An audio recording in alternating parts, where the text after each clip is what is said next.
where insight meets power. The forum begins. 시청자 여러분들, 죽은 시인의 사회 다들 감동적으로 보셨을 텐데 저도 존 키팅 선생님 보면서 선생님의 가장 아름다운 표상이 아닌가 그런 생각을 했습니다. 21세기 대한민국의 존 키팅, 문경보 소장님을 초대합니다. 반갑습니다. 문경보 소장은 이제 고등학교 동기인데 고등학교 때부터도 좀 범상치 않았습니다. 당시 우리 대광고등학교는 워낙 좋은 교육 환경이 있었습니다만은 그래도 이제 아무래도 좀 요즘하고는 다른 또 그런 좀 뭔가 이렇게 경직된 분위기가 있었는데 그때 이미 존 키팅의 그런 자질이 보였던 문경보 소장인데 문경보 소장 같은 그런 선생님 또 청소년을 위해서 노력하는 어른이 있어서 참 안심이 됩니다. 19 담장을 뛰어넘는 아이들 이 책을 쓰셨는데 우리 문경보 소장님 요즘 아이들 정말 이렇게 영화보다도 영화 같은 이야기들 많고 그러는데 어떤 식으로 상담을 하시나요? 겉에 드러나는 행동을 보면 도저히 이해가 안 되죠. 그러니까 부모님들 그런 이야기 많이 해요. 전 내 뱃속으로 나왔는데 이해가 안 돼요. 첫째와 둘째는 너무 달라요. 이렇게 얘기하거든요. 상담은 보통은 이제 학생들을 주로 대상으로 하니까 진로, 진학을 이야기하는데 그러다 보니까 외부적인 조건에 자꾸 이렇게 코드를 맞추려는 노력을 많이 하게 되는 거예요. 지금 현재 더 성적과 니의 꿈과 하고자 하는 대학하고 연결. 그러다 보니까 하나가 부족해요. 그래서 아이들의 마음을 주로 바라보는 상담을 좀 하자. 그게 답이 해결책이 될 것 같다. 입시 위주의 교육의 문제다. 이런 것도 해결하는 게 그게 아닐까 하는 생각을 하게 된 거예요. 그러니까 이런 거죠. 일단 마음을 바라보고, 마음 바라보고, 그 다음에 이야기를 들어주고, 듣다 보면 눈물이 나고, 눈물이 나면 손 잡아주고, 그 다음에 반걸음 뒤에서 살살 같이 가주고, 그런 것들. 근데 이제 그러다 보면 아이들은 어떤 일이 생기냐면 마음에 어떤 불편함이 있으면 이 세상이 안 보여요. 아하. 아무것도 안 보여요. 그렇죠. 특히 남학생들 더 그렇고. 그렇죠. 그래서 마음의 불편함을 다독다독 거려주는 힘이 너에게 있다는 걸 발견하게 해주는 거예요. 재감을 다독다독 거려준다는 게 아니라 그걸 발견하게 해주고 또 그 마음을 버티는 힘도 너한테 있다는 거 그걸 알게 해주고 그 다음에는 좀 더 깊이 들어가면 제 책에서 이제 제가 이번에 쓴 책에서 그런 걸 밝혔는데 축구를 하다가 이제 다리가 부러져 축구를 못하게 된 초등학생이 결국에는 스포츠 상담사가 되는 길로 가게 되거든요. 그러니까 자기 마음속에 어떤 상처 그런 것들이 나중에는 빛나는 별로 작용할 수 있다는 그걸 얘기해주고 싶어서 아이들하고 이제 그런 식으로 만나게 됩니다. 그런데 저도 처음부터 그런 건 아니고요. 한 20년쯤 지나니까 이런 마음이 생기고 한 25년 이 정도 되니까 이제 그걸 실천에 옮길 수 있게 되더라고요. 시간이 많이 필요한 것 같습니다. 문 소장은 저도 개인적으로 만나서 얘기하다 보면 내 안에 힘이 있구나. 내 문제를 해결할 수 힘이 있구나. 이런 걸 보여주는 그런 좋은 선생님이어서 저도 개인적으로 도움을 받고 있는데 저도 사실 고등학교 1학년 때 전교 꼴찌도 해보고 또 학교를 못 다닐 상황에서 다행히 이제 좋은 선생님들이 계셔서 그분들의 또 영향으로 어떤 신앙도 갖게 되고 그러면서 이렇게 제 안에 그런 힘을 발견하면서 서게 됐는데 하여튼 청소년의 마음을 성급하게 읽기보다는 과정이 있다. 그 과정을 천천히 발걸음을 맞춰서 가야 된다. 이런 얘기가 이제 핵심적인 얘기가 되겠습니다. 19 담장을 뛰어넘는 아이들, 어른들이 더 감동을 받는데 어떤 분들이 읽으면 좋을까요? 예, 기본적으로는 현재 10대에 있는 청소년들, 아까도 말씀드렸지만 학교 안에 있는 친구들이나 학교 바깥의 친구들이나 다 그런 친구들이 읽었으면 좋겠고요. 두 번째는 부모님들, 또는 청소년들을 교육하고 있는 어른들의 마음속에 있는 청소년들, 그 청소년들이 이 글과 만났으면 좋겠어요. 아까 김범도 아나운서님도 고등학교 시절 이야기를 했지만 저는 사실 고등학교 1학년 1학기 중간고사를 마치고 여기서 처음으로 고백을 하는 건데 자살을 하려고 했어요. 아이고. 그래서 종례를 마치고 담임쌤이 좋은 분이었거든요. 담임쌤한테 가서 선생님 그동안 감사했습니다 하고 인사를 드렸어요. 종례하고 나왔는데 뭘 또 그동안 감사했습니다 그러니까 이 담임 선생님은 조금 어이가 없었던 거죠. 근데 가만히 보니까 뭔가 분위기가 이상한 거예요. 그래서 너 왜 그러니 했더니 저 오늘 자살하려고요. 그렇게 이야기를 했습니다. 그러더니 선생님이 가만히 있더니 그럼 우리 최후의 만찬이나 하지? 그러시는 거예요. 갑자기 그러더니 학교 근처에 이제 북경이라는 중국집이 있었는데 거기로 데려가서 짜장면을 사주시는 거예요. 그 철없이 전원일 짜장면 열심히 먹었죠. 먹었는데 앞에 선생님이 안 드시고 계시는 거예요. 고개를 들어보니까 울고 계셨어요. 그런데 전 남자 어른이 우는 거 처음 봤어요, 그때. 그럼 딱 한마디 하셨어요. 미안하다. 뭐가 등골에서 뭐가 쫙 흐르면서 억울하다는 감정이 그때 쭉 올라왔어요. 이 따뜻한 말을 해주는 사람이 많은 세상인데 내가 벌써 안녕한다고? 그때 그 힘으로 지금까지 다시는 쓸데없는 생각 안 하면 살아갈 수 있게 된 것 같아요.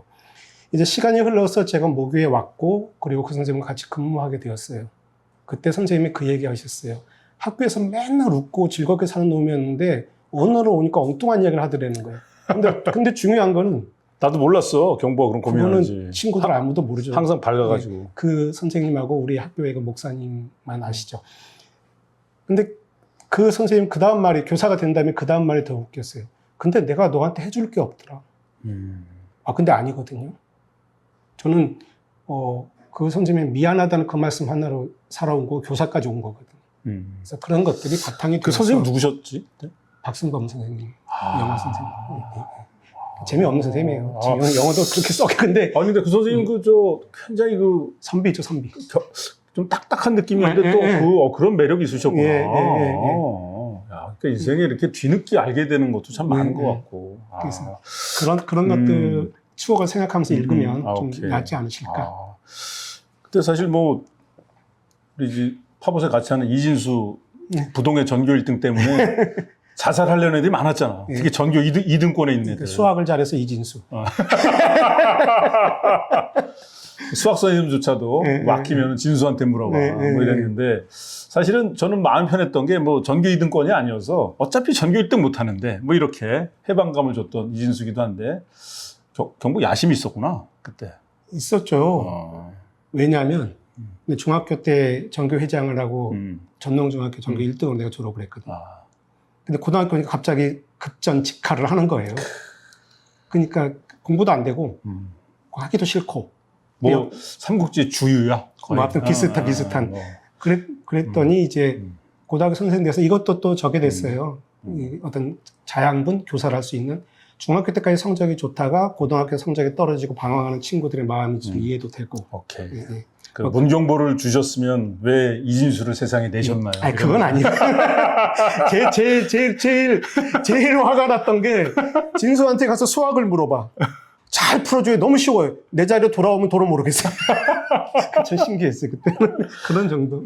자랑이었죠, 자랑. 뭐 근데 사실은 우리는 진수를 이렇게 좋아하고 친구지만 존경했는데 진수와 경쟁하려고 했던 애들은 되게 힘들었을 것 같다는 생각이 좀 마이클 조단 주변에 있는 농구 선수들처럼 그런 생각이 들고.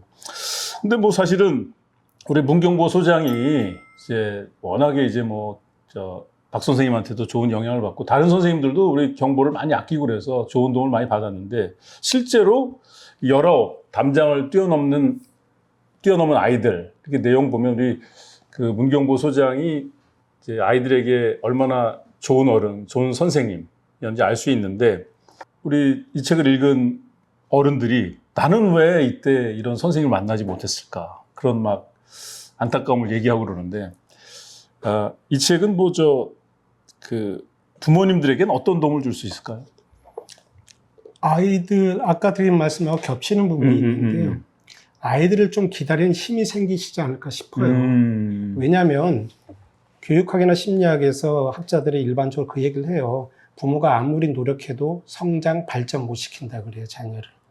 성장, 발전시키는 그 아이 갖고 있는 힘이지. 대신 부모나 교사가 해줄 수 있는 것은 바닥으로 떨어지지 않게 붙잡아 줄 수 있어야 된다는 거죠. 그래서 기다리고 바라보는 이 표지가 등대인 것처럼 그 자리에 서서 어두운 바다를 같이 항해는 못해도 길을 밝혀주고 돌아서면 그 자리에 있는 부모가 되어주는 그 부모가 진짜 필요하고 그런 마음들 좀 가지셨으면 좋겠고 또 그러기 위해서는 그 요즘 그 아이들한테 물려줄 수 있는 유산이라는 게 애들 시간과 돈을 뺏지 않는 부모가 되는 것. 다시 말해서 건강하게 잘 살아가고 있으면 아이들은 하고 싶은 대로 하는 것. 그리고 가끔 돌아오면 밥 한 끼 해줄 수 있는 것. 그런 부모가 좋은 부모이기 때문에 이 책을 읽은 부모님들은 좀 마음의 여유, 쉼, 그리고 내가 바라보고만 있어도 바라보는 그 사랑을 포기하지만 않아도 아이는 자기의 길로 간다는 힘을 얻으셨으면 좋겠어요. 근데 뭐 정말 요즘 보면 너무 정상적인 부모, 개인적으로 너무 인품이 훌륭한 분들도 교육 문제 앞에 서면 무슨 귀신 들린 것 마냥 사람이 완전히 바뀌어요. 그래가지고 애들한테 도저히 보일 것 같지 않은 모습을 보이는 걸 보면서 물론 이제 입시 문제는 우리 파버스에 여러 번 출연하셨던 김종현 교수처럼 각 지역의 연구 중심 대학을 만들어서 사실 고속도로가 하나밖에 없어서 치열한데 10개 정도 만들면 대한민국의 국력이면 그런 거 할 수 있으니까. 그래서 진짜 공부도 하고 또 입시에 어느 정도 해방되는 이런 거를 이제 어른들이 인프라를 만들어야 되겠지만 그러기 전까지 우리 내면, 아이들의 내면을 누군가 지켜줘야 되는데 부모들이 좀 여유 있는 시각, 여유 있는 태도 이런 것들을 위해서는 이런 책이 좀 필요하다. 예. 근데 뭐 부모들이 그런 생각은 없지 않을 텐데 왜 잘 안 될까? 그게 이제 아까 말씀하신 겉에 드러난 인프라나 제도 시스템은 굉장히 발전할 수 있어요. 그건 또 계속 변해야 되고 새로운 세상이니까 그건 상관이 없는데 제가 이제 서울시 교육청에서 학부모 지원센터에서 상담을 많이 하거든요. 줌으로. 근데 교사들이 제일 많아요. 교사들이 자기 자녀 문제를 제일 걱정해요. 아하. 예, 예. 자, 그런데 그런 거, 그러니까 제도 인프라 시스템은 다 익숙해진 거죠. 선생님들 얼마나 잘 아시겠어요. 현실에 필요한 것도 아시고. 근데 그런 문제가 아니고 이런 거 있어요. 내가 예를 들면 절대 나는 아버지처럼 술을 안 마실 거야. 술 마신 사람하고 결혼도 안 할 거야 하고 그 어떤 알코올 중독에 걸린 아버지 밑에서 자란 아이가 결심을 하게 돼. 그럼 그 아이는 커서 술 안 마셔요. 그리고 배우자도 별로 술 안 마시는 사람 얻어요. 그런데 무엇인가 자기가 의존해 있다는 걸 발견해요. 아버지가 술에 의존하신 것처럼. 아하. 그게 신앙일 수도 있고 돈일 수도 있고 실력일 수도 있고 그걸 동반 의존증이라고 그래요. 중독에 약한 상태인데 그럼 어쩌면 그 의존되는 상태가 자식일 수도 있어요. 자식을 잘 키우면 사회적으로 인정도 받고 아하. 그리고 아버지로부터 물려받은 성향도 그대로 발휘돼야 되니까. 근데 자식은 다른 객체잖아요. 아하. 그러니까 화가 나기 시작하는 거예요. 계산기를 두들겨 봤을 때 답이 나오는 게임을 지금까지 쭉 했는데 교사라는 집단도 그렇고 소위 말하는 지성인들이 쭉 했는데 얘는 그 계산과 다른 행동을 하는 거예요. 지금 그 답이 안 되는 거예요. 그런데 잘 아시겠지만 자기는 이렇게 살아왔으니까. 뇌과학에서 가장 닮은 사람은 자기하고 똑같은 행동을 할 거라고 착각을 해요. 우리들이. 그래서 가족한테 가장 큰 배신감을 느끼고 아픔을 느끼는. 그러니까 부모들이 더 화가 나는 거죠. 사실은 답은 결론은 자식이 나하고 뭐가 좀 안 맞다 그러면 그건 자기 그림자예요. 나는 누구일까? 그래서 자식이 쉽고 소중한 거예요. 내가 받은 상처나 아픔이 어떤 의미 있는지를 자식을 통해서 볼 수 있는 기회를 준 거예요.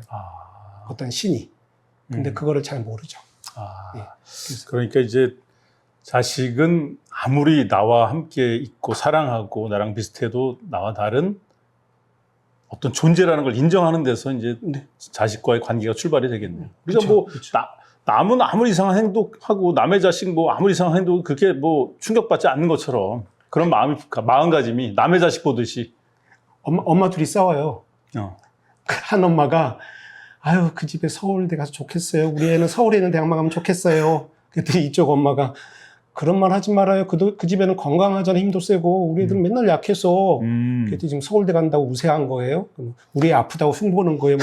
결국은 싸워버리게 되는데 남의 건 다 부럽죠.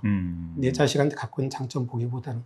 그래서 사실은 친구 엄마가 제일 편할 수도 있어요. 날 귀하게 봐주는 분이 그분이. 오히려. 예, 왜 그러냐면 우리 아이가 내가 죽고 나면 우리 아이 옆에 있어줄 사람은 그 친구잖아요. 그러니까 부모님들이 본능적으로 형제지간에 사이좋게 지내고 좋은 친구 사귀라는 게 이 세상에 없을 때 자기 아이를 지켜줄 수 있는 사람들이라는 생각을 하면 그렇거든요. 그래서 혼자서 자식 키우면 안 돼요. 공동체가 같이 움직여주는 게 저는 좋다고 생각해요. 친구 엄마 마인드로 자식을 바라보는. 왜 그게요? 친구 엄마를 통해서 자기를 객관하고. 오케이. 건강하게 하면 되고 공부만 잘하면 되고. 오케이. 근데 뭐 이제 우리 때는 사실은 뭐 여러 가지 어려움도 있었습니다만은 그래도 이렇게 뭐 성적에 관계없이 이렇게 꿈이 있었잖아요. 그거는 좀 확실히 좀 객관적으로 그런 느낌이 들잖아요. 그죠? 그리고 저도 개인적으로 때 고등학교 때 그 뭐 지금 생각하면 무모한 꿈이었지만 성직자가 되겠다 꿈을 갖고 뭐 김수환 추기경이나 주기철 목사님, 한경직 목사님 이런 분이 되겠다 제 그런 꿈을 꿨는데 저 같은 사람도 그런 뭐 엄청난 꿈을 꿨는데 요즘 아이들은 더 조건도 좋고 또 부모들이 막 백업도 하고 하는데 왜 꿈이 없다고 얘기하는 걸까요? 그게 가장 많죠. 꿈이 없는 게. 근데 지금 김범도 아나운서야 성직자보다 더 성직자스러운 길을 가고 있는데 겸손의 이야기고, 왜냐하면 세상에 선한 영향력을 끼치는데 어쨌든 한 손 거들고 싶은 마음, 그게 성직자의 마음이니까 저는 뭐 친구로서 꽤 썩 보기 좋은 괜찮은 길을 가고 있다는 생각을 늘 하고 있고. 이런 점이 참 좋은 점 같아요. 사람을 잘 보는 거. 네, 굉장히 정확하고. 하여튼 뭐 그렇습니다. 예, 하여튼 그렇고. 자, 첫 번째 그 질문 먼저 가야 돼요. 왜 꿈이 있어야 되죠? 지금 예를 들어보세요. 이제 꿈이라는 게 좀 이렇게 하죠. 원하는 대학, 어느 대학, 무슨 뭐 경영학과를 가고 싶은 게 제 소망이었어요. 근데 그 꿈이 몇 년 쓰죠? 30년? 40년? 60 넘어가면 또 다른 세상을 살아야 돼. 점점 더 빨리 또 변하는데, 또 다른 세상을 살아야 하는데, 그럼 그 이후에는, 애가 60 이후에 40년은 뭘로 살아가라는 얘기죠? 너무 복잡해서 꿈을 갖기가 힘들어요. 일단 꿈을 왜 가져야 되는 질문 하나고, 두 번째는 꿈이 없는 게 아니라 꿈이 뭘까 탐색하는 기간이라는 생각을 해 주셔야 돼요. 그러니까 그게 뭐냐면, 이게 조금 깊은 이야기인데요. 간단히 추려서 말씀을 드리면, 애가 엄마 뱃속에 엄마 아빠가 사랑해서 태아가 만들어지잖아요. 10달 지나면 엄마가 방빼 그래서 애가 세상으로 나오잖아요. 애가 나오고 싶어서 나온 게 아니라 일정 기간이 되니까. 그때 엄마 자연분만할 때 엄마 몸길을 따라서 세상으로 나올 때 그때 태아가 받는 고통이 산모하고 일치합니다. 근데 얘는 말도 못하는 거예요. 그냥 몸에 각인만 되는 거예요. 뇌가 아직 완전한 형성이 아니기 때문에. 근데 뽕 하고 세상에 나왔어요. 근데 탯줄 끊어버렸어요.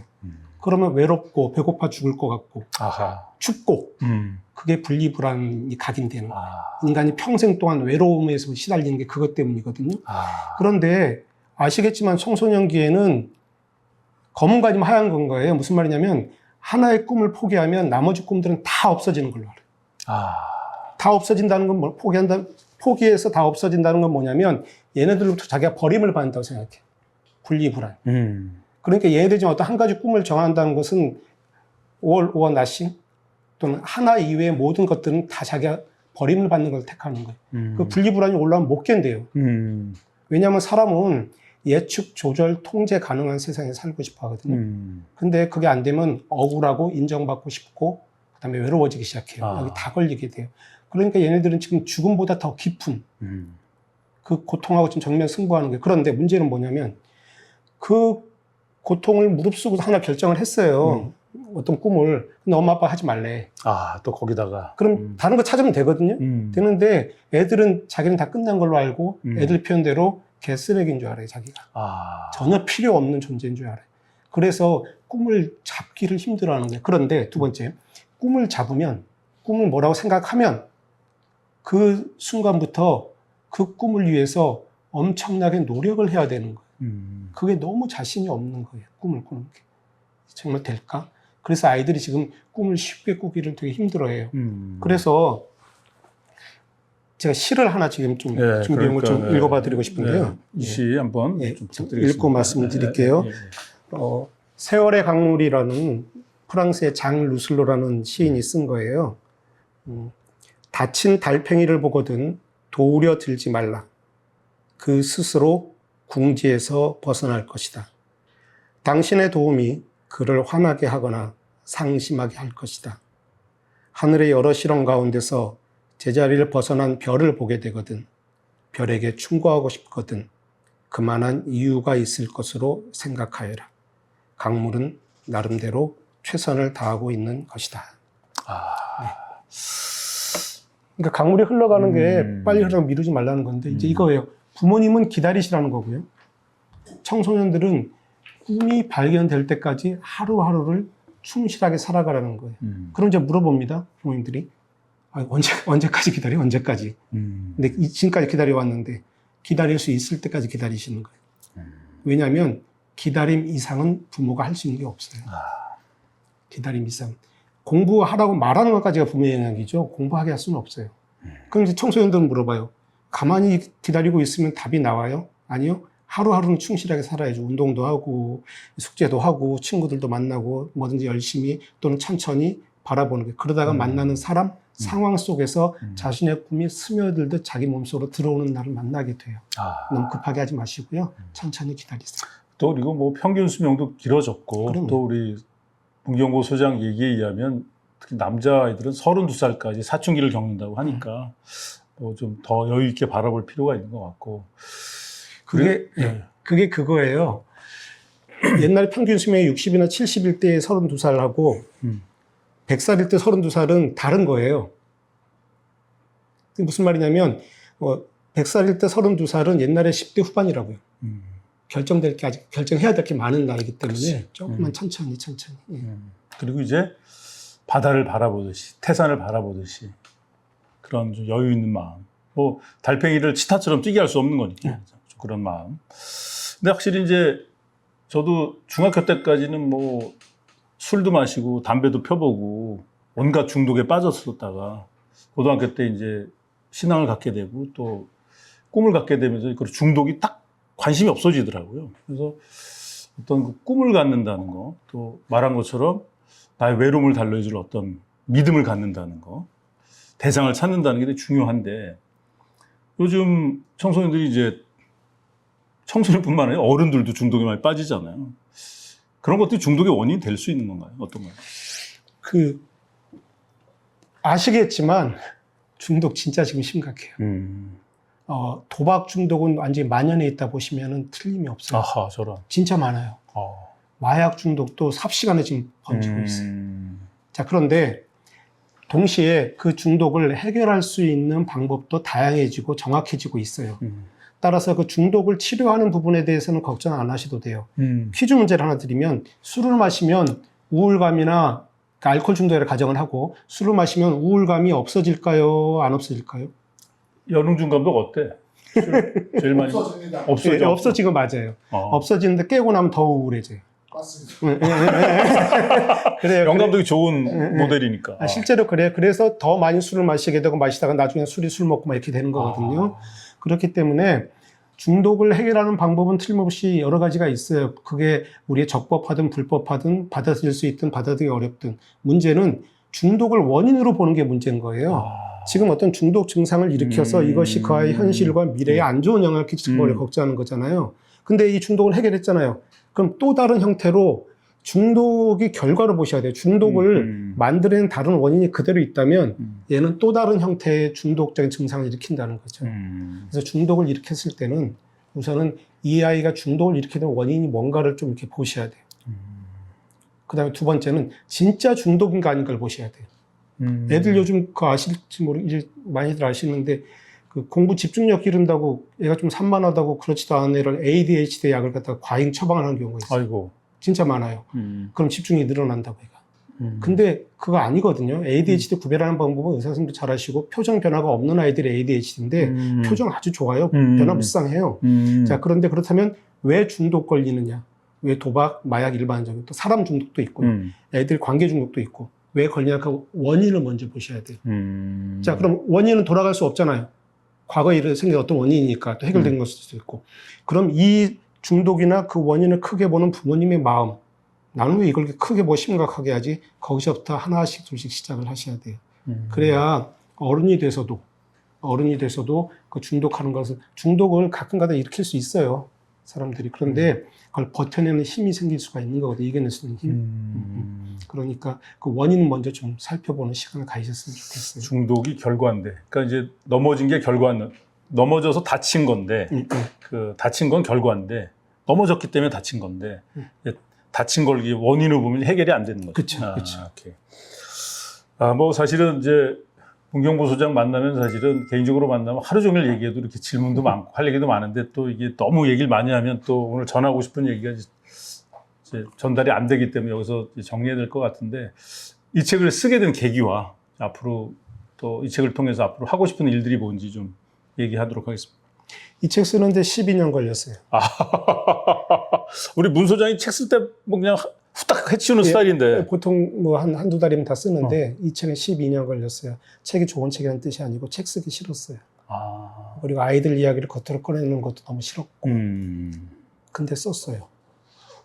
정말 기적같이 썼어요. 책이 좋고 나쁘면 두 번째고. 그래서 그런 생각해요.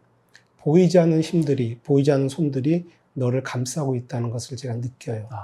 세상은 혼자가 아니고 그 누구인지 그 무엇인지 모르지만 같이 살아가는, 그게 조상일 수도 있고 신일 수도 있어요. 또는 자기 자신일 수도 있어요. 나를 챙겨주는 힘들이 있다는 걸, 이걸 쓰고 나서야 깨달았어요.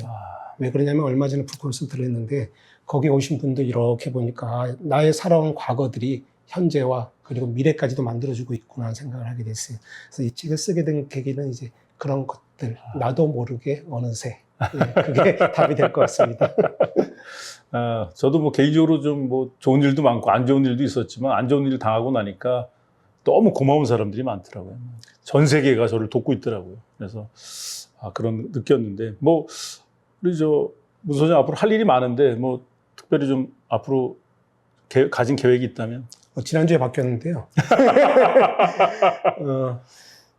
자그마한 책방하고 꽃방을 같이 하는 책방 꽃방을 운영할 계획입니다. 그래서 거기서 재유 씨가 꽃방하고. 네, 그렇죠. 제가 이제 책방하고 하면서 오는 사람들하고 수다 하나 떨고 차나 한 잔씩 마시는.